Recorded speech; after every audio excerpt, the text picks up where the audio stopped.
Сайн байцгаана уу та бүхэндээ энэ өдрийн мэндийг хүргэе. Насан туршийн боловсролын үндэсний төвөөс амьдрах ухааны боловсролын хүрээнд цоврал тэлээ хичээлийг бэлтгэн хүргэж байгаа илээ. Энэ удаагийн тэлээ хичээлийг хувь хүний эзэмших ёстой чадруудын нэг болох төлөвлөх чадвар сэдвээр Монгол Улсын боловсролын их сургуулийн боловсрол судлалын сургуулийн нийгмийн ажлын тэнхимийн ахлах багш Оюут Эрдэнэтэй хамтран цаах болно. Танд энэ өдрийн мэндийг хүргэе. За хүмүүс бид өдөр тутамдаа том жижиг аливаа асуудлыг төлөвлөх ийм хэрэгцээ шаардлага тулгардаг. За мөн том жижиг асуудлаас гадна амьдралаа урт болон богино хугацааны туршид төлөвлөх, за мөн ажил мэргэжлээ төлөвлөх гэдэг төлөвлөх чадвар бол хүний амьдралд маш их хэрэгтэй байдаг. Мөн энэ төлөвлөх чадвар нь амьдрах ухааны бусад чадруудаа нөлөөлж байдаг. Өөрөөр хэлбэл төлөвлөх чадвараа дээшлүүлэх юм бол амьдрах ухааны бусад чадрууд маань дагаад дээшилдэг гэсэн үг. Тэгэхээр өнөөдрийн энэ хичээлийн зорилго маань үр дүнтэй төлөвлөх талаар мэдлэг ойлголтыг нэмэгдүүлэхэд оршиж байгаа юм аа. За энэхүү зорилгынхаа хүрээнд бид бүхэн дараах агуулгын хүрээнд хичээлээ заахаар төлөвлөлөө. За төлөвлөх чадвар, үр дүнтэй төлөвлөх, төлөвснөө хэрэгжүүлэх гэсэн 3 үндсэн сэдвийн хүрээнд та бүхэндээ хичээл заахаар төлөвлөлөө. За хичээлийн эхлэхийн өмнө хамтдаа нэгэн газрын зургийг ажиглацгаая.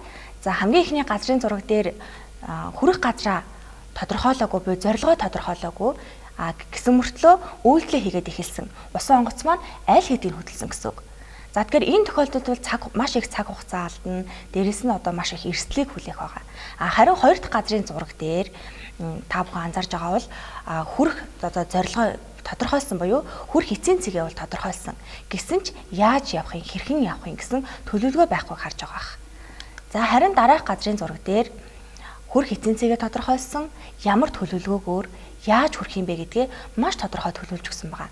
Тэгэхээр төлөвлөлтгөөтэй хүн болон төлөвлөгөөгүй хүний хооронд маш их ялгаа гарч байгааг бас энэ газрын зурагнаас харж болохоор байгаамаа.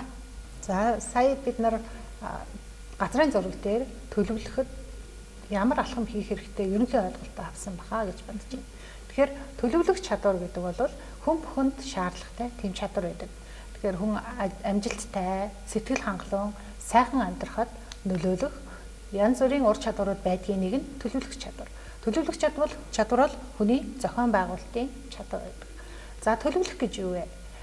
Хүн хүсэл мөрөөдлийнхөө төлөө зорилго, арга замаа тодорхойлж, өөрийн нөөц боловсролд тулгуурлан хизээ, юуг, хэрхэн яаж хийхээ эрэмблэн өөрчлөлт тодорхойлохыг төлөвлөх гэж хэлж байгаа. За бидний амьдарч байгаа 90 зуун бол мэдээллийн 90 зуун. Маш олон мэдээллийн дунд маш хурдцтай ажиллах хэрэгцээ хүн бүрийн өмнө тулгарч байна. Өнөөдөр сурсан мэрэгжил хангалттай бус. Маргааш шинэ мэрэгжил эзэмших, шинэ ур чадвар эзэмших, шинэ мэдээллийг дүн шинжилгээ хийж өөрийн амьдралдаа ашиглах энэ хэрэгцээ шаардлага тулгарч байна. Энэ тохиолдолд би хаашаа хүрэх вэ? Би хэн болох вэ? Миний амьдралд юу хэрэгтэй вэ гэдгээ тодорхойлж байж, тэрэндээ хүрэх алхмуудаа тодорхойлж байж, илүү наривчлалтай төлөвлөж байж амжилтанд хүрнэ. Олонний нэр хүндтэй, олонд танигдсан, амжилттай яваа хүмүүсээс амжилтын нууцыг асуухад ихэнх тохиолдолд нийтлэг хариулт бол би төлөвлөдөг гэж хэлдэг. За тэгвэл төлөвлөх чадвар гэж юу вэ? Юуг төлөвлөх хэрэгтэй вэ? Яагаад төлөвлөх хэрэгтэй вэ? Төлөвснөөр би ямар боломжийг ашиглаж чадж байна вэ? Гэх мэт ийм асуултанд өөртөө хариулах хэрэгтэй болно. Тэгвэл хүний амьдралд нөлөө үзүүлэх олон асуудлууд байдаг. Тэднээс чухал одоо 6-г дурдж олно. Жишээ нь боловсрол, ажил мэргэжил, эрүүл мэнд, карьер, санхүү, гэр бүл гэх мэт. Тэгэхээр энэ үндсэн 6 асуудлаар болон бусад өөрийнхөө хүсэж байгаа хобби зэрэг асуудлаараа төлөвлөх нь таныг амжилтанд хүрэх, эсвэл сэтгэл хангаруу амьдрах, сайхан амьдрахад нөлөө үзүүлнэ. Тэгвэл хэн төлөвлөдөг вэ? Бүх насны хүмүүст төлөвлөх чадвар хэрэгтэй. Жишээ нь хүүхдийн хувьд ялангуяа 6 нас хүрлээ хаан сурах уу? За өсвөр насныхны хувьд ямар мэрэгчлээ хүн болох уу? Хүүхэд өсвөр насныхны хувьд нийтлэгээр ер нь залуучууд болон бүх насны хүмүүст боловсролын талаас тулгардаг асуудал бол бие сурах уу? Мэрэгчил боловсролоо хэрхэн ахиулах уу?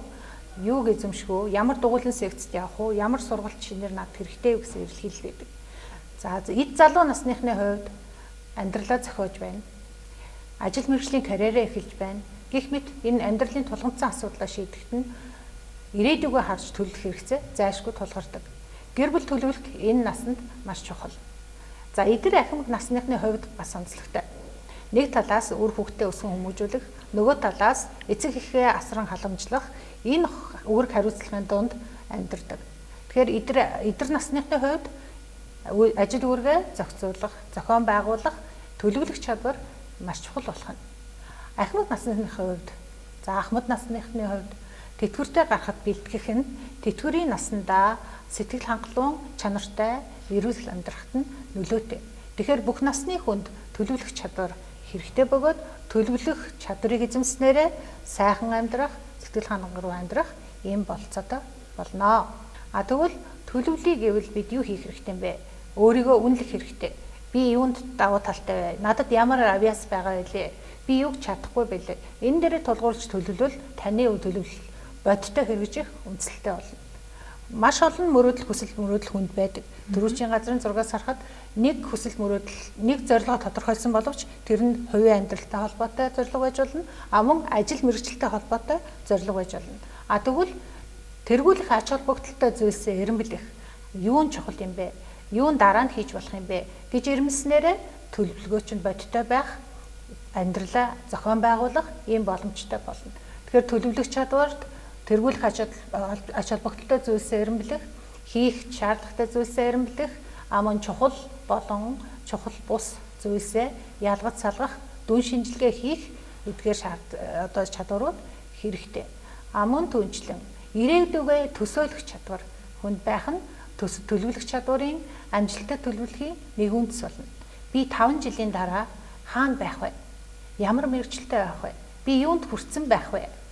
Гэд төсөөлөх нь тэр оюун бодолтой та юу хийхээ бодож тунгааж цэгцлэх энд хүрэх алхмуудаа тодорхойлоход хэрэгтэй юм аа.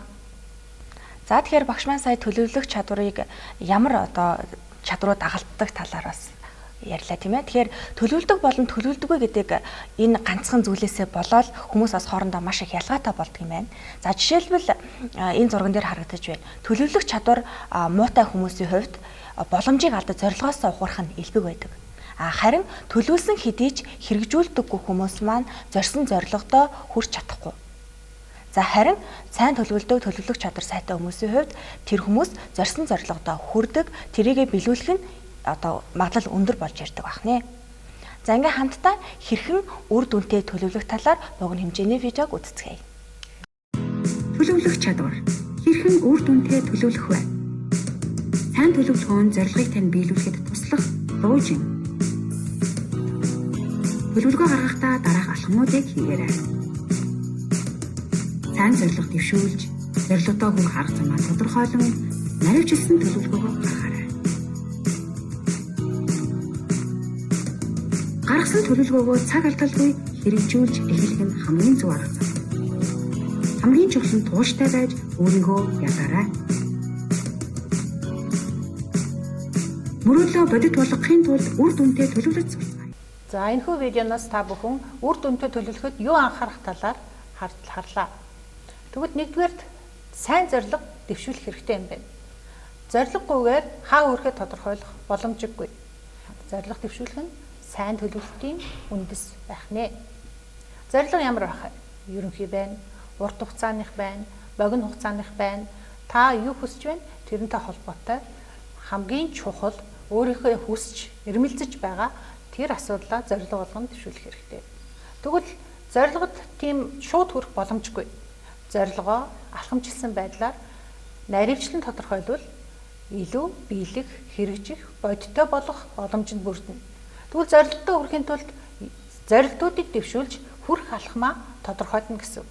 Тэгвэл хүмүүс санал болгодог зарчим байдаг.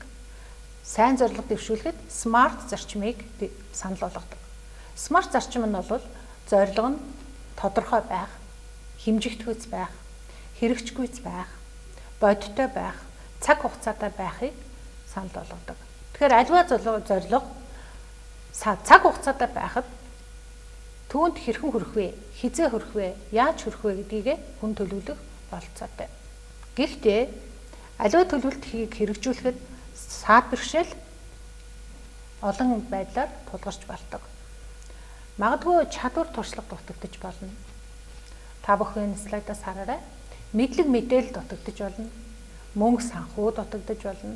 Амун жирэмслэх, гэр бүл болох, эсвэл нүүх, шилжих гэх мэт энэ гэр бүлийн асуудал нь таныг төлөвлөлтөд хэрэгжүүлэхэд саад бэрхшээл болж болно. За өнөөгийн цаг үетэй холбоотой нэг жишээ дурдахад хянах боломжгүй зүйлс нь таныг төлөвлөлтөд хэрэгжүүлэхэд саад бэрхшээл болж болно. Та магадгүй гадаад хэл сурахаар төлөвлөд сургалтын төвд бүртгүүлсэн байсан боловч одоо цар тахлын улмаас явах боломжгүй байлаа гэж бодъё. Тэр бол хянах боломжгүй зүйлс хамаарна. Амун эрүүл мэндийн асуудал байна. Энэ одоо саад бэрхшээл нь бол төлөвлөлтөд хэрэгжүүлэхэд хүмүүс тулгардаг асуудал. Гэхдээ эдгээр асуудлыг даван туулах болцоотой.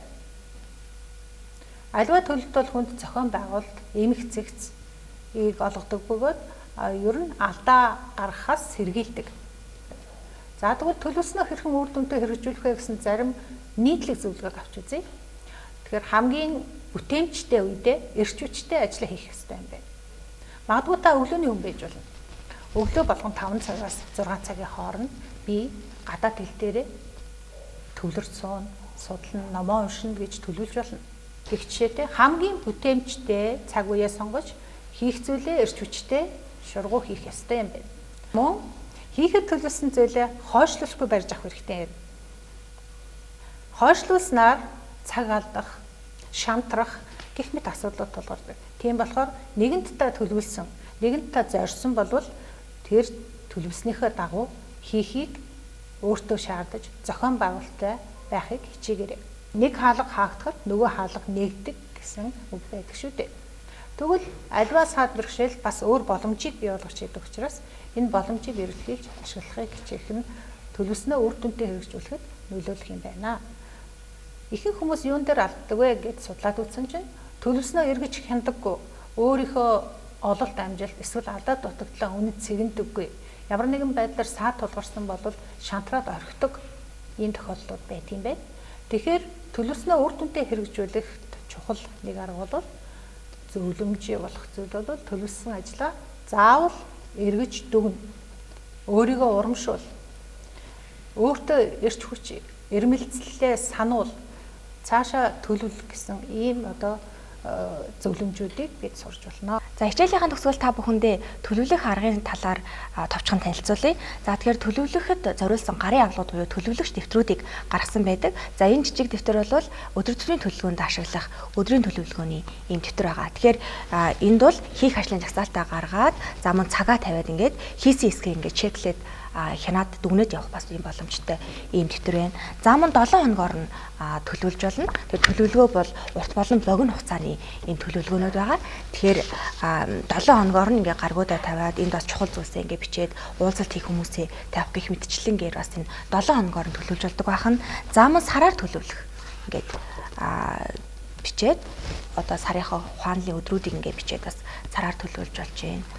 За энэ бол бас жилийн буюу яг одоо бүтэн жилээ ингээд бүтэн зургаар нь харах ийм зориулсан дэвтэр гэдэг юм уу, амьдралын луужин, амжилтын хөтчгээд маш олон ийм төлөвлөх бол дэвтрүүд гарсан байдгаа. Тэгэхээр анх төлөвлөж сурж байгаа ийм хүмүүс бол гарын авлаган дээр илүү ажиллаад бичих юм бол бас танд илүү зуршил, дадал болоход илүү төхөмтэй байдаг учраас гарын авлага ямар нэгэн байдлаар сонгоод ашиглаараа гэж зөвлөхөд. За мөн дараагийн бас нэг зөвлөх зүйл бол олон дэвтэр авч явах тийм дуртай биш, жижигэн цүнх үүрдэг ч гэдэг юм уу. Бүх амьдрал нь яг утсан дээрээ байдаг, утсан дээрээ тэмдэглэл хийдэг юм хүмүүс байдаг шүү дээ. Тийм хүмүүс зориулаад бид бүхэн бас төлөвлөгч аппликейшнуудыг санал болгож байгаа. За энд бол 5 төрлийн аппликейшнийг харьцуулсан байгааг та бүхэн харж байгаа бах. За давуу талуудыг гаргаж өгсөн байна. За мөн үнэгүй ийм аппликейшнууд байдаг. За миний хувьд бас энэ Google Keep гэдэг аппликейшнийг туршиж үзээд тэмдэглэл өгтөд явж байгаа. Бас их гоё юм байлаа. Тэгэхээр хүн болгон өөртөө тохирсон ажил мэргэжилтэд тохирсон энэ төлөвлөх аргуудаас сонгоод төлөвлөж сурах юм бол бас таны ажлын бүтээмжийг илүү дээшлүүлнэ, мөн амьдралын чанарыг дээшлүүлнэ. Тэгэхээр энэ төлөвлөх гэдэг зүйлийг дадал зуршил болгох нь өөрөө тухайн хүнийг маш үн цэнтэй нийгэмдэх одоо нэгэн манлайлагч болгох бас ийм одоо төлөж өгж байгаа нэг хүчин зүйлс учраас төлөвлөх чадрыг та зайлшгүй бас эзэмшээрэй гэж уриалж байна. За ингээ хичээлийнхаа төгсгөл өнгөрсөн бол сургамж юм, өнөөдөр бол боломж юм, ирээдүй бол бэлэг юм. Тэгэхээр төлөвлөлт гэдэг зүйл ирээдүйн цаг дээр явагддаг. Бид ирээдүйн цагийг л төлөвлөдөг. Мөн зоригтой хүн л төлөвлөгөө гаргадаг шүү дээ, тэ. Тэгэхээр та бүхэн маань зоригтой байгаараа та бүхний төлөвлөсөн төлөвлөгөө бүхэн бэлэх болтугай гэж хүсэн өрөөгөөд хичээлээ өндөрлөё. Одоо хамтран заасан багштай баярлалаа.